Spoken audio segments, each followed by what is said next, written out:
মই আগতেও কৈ আছোঁ, তাইৰ সন্মুখত বহুত প্ৰত্যাহ্বান আৰু আজি খেলখন তাই মেডেলৰ নিৰ্ণায়ক হ'ব আৰু তাই যদি আজি খেলখন জিকিব পাৰে এটা মেডেল নিশ্চিত হ'ব।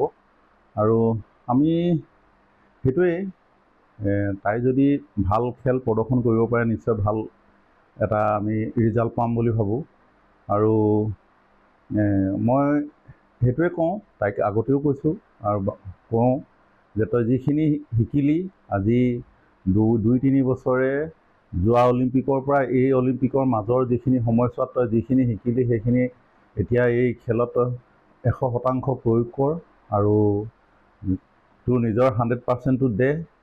তাৰপিছত নিশ্চয় ভাল ৰিজাল্ট আহিব পাৰে আৰু মই সেইটোকে নিশ্চয় মই সেইটোৱে আশা কৰোঁ। মাতৃৰ অসুখ ভাল হৈছে বাৰু, এতিয়া ইমান অসুস্থ নহয়। খবৰটো আমাৰ সদায়ে হৈ থাকে, সদায় আমি কথা বতৰা পাতিয়ে থাকোঁ। যোৱাকালিও আমি কথা পাতিছোঁ, আজি কিন্তু পাতিব পৰা হোৱা নাই। আৰু তেনেধৰণৰ অসুবিধা একো নাই, খালি তাই নিজৰ খেলত মনোযোগ দিয়ক। আৰু আজিৰ যিখন খেল যিহেতু এইখন বৰ প্ৰত্যাহ্বানমূলক খেল আৰু চীনৰ প্ৰতিদ্বন্দ্বী, সেইকাৰণে কোনো গুণেই মানে এইখন খেলত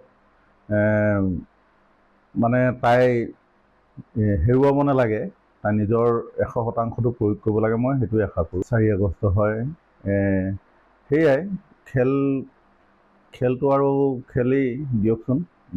অলিম্পিক খেলবিলাক এটা পৃথিৱীৰ এটা ডাঙৰ এটা ইভেণ্ট হয় এইটো।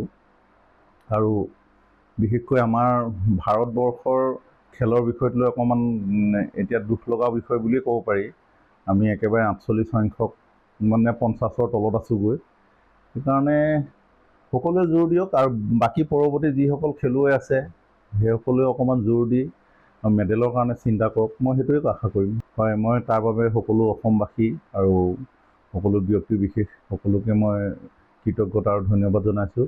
কাৰণ তাইৰ কাৰণে সকলোৱে যেতিয়া তেনেধৰণে নেদেখাজনৰ ওচৰত আশীৰ্বাদ বিচাৰিছে, প্ৰাৰ্থনা কৰিছে, চাকি বন্তি জ্বলাইছে, ইয়াতকৈ কি লাগে আৰু। এইটো তেনেকুৱা ধৰণৰ কামবিলাকে, তেনেকুৱা ধৰণৰ যিখিনি চাকি বন্তি জ্বলোৱা ইত্যাদি সেইবিলাকে এটা ধনাত্মক শক্তি দিয়ে বুলি মই ভাবোঁ, যিটো পজিটিভ এনাৰ্জি বুলি কয়।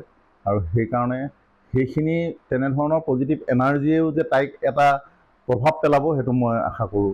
আমি চুতীয়া যুৱ সন্মিলন ধনশিৰি জিলা সমিতিৰ তৰফৰ পৰা আমি আটাইকেইগৰাকী বিষয়ববীয়া আজি একলগ হৈ আজি আমাৰ ধনশিৰি জীয়াৰী লভলীনা বৰগোহাঁই যিহেতু আজি পেৰিছ অলিম্পিকত তেখেতে ছেমিফাইনেল কোৱাৰ্টাৰ ফাইনেল মেচত যিহেতু তেখেতে আজি অৱতীৰ্ণ হ'ব, তেখেতে যে আজি খুব সুন্দৰ প্ৰদৰ্শন কৰিব তাৰ কাৰণে আজি আমি দেওপানী মাৰ চৰণত এভাগি শৰাই অৰ্পণ কৰিলোঁ। আৰু সেই মা দুৰ্গাই লভলীনাক শক্তি প্ৰদান কৰক, যাতে আজি খেলখনত তেখেতে প্ৰতিপক্ষক ধাৰাসাৰি কৰি অনায়াসে যাতে গ'ল্ডৰ কাৰণে আগবাঢ়িব পাৰে, আজি তাৰে কামনা কৰি আমি এই পদক্ষেপটো হাতত লোৱা হৈছে। হয়, আজি প্ৰথমে মই আপোনালোকৰ চেনেলৰ জৰিয়তে আমি খেলুৱৈগৰাকীলৈ আমি শুভেচ্ছা জ্ঞাপন কৰিছোঁ। আৰু পেৰিছ অলিম্পিকত আমাৰ ধনশিৰি জীয়ৰী লভলীনা বৰগোহাঁই যি আজি কোৱাৰ্টাৰ ফাইনেলত অৱতীৰ্ণ হ'ব, সেই খেলখনৰ কাৰণে শাৰীৰিক আৰু মানসিকভাৱে প্ৰস্তুত হ'বৰ কাৰণে আমি ভগৱানৰ শ্ৰীচৰণত এখনি চাউল মাহৰ ঠগি আগবঢ়াইছোঁ। আৰু ভগৱানৰ ওচৰত আমি ধনশিৰি যুৱ সন্মিলন অসম তথা ধনশিৰি জিলাৰ কাৰ্যকৰী বিষয়ববীয়াসকলে সকলো একত্ৰিত হৈ আমি ভগৱানৰ ওচৰত কাটৰ আহ্বান জনাইছোঁ, তেখেতে যাতে এই খেলখনত সুফল অৰ্জন কৰি সমগ্ৰ দেশলৈ গৌৰৱ কঢ়িয়াই আনে, তাৰ বাবে আমি ভগৱানৰ ওচৰত সদায় প্ৰাৰ্থনা কৰি আহিছোঁ।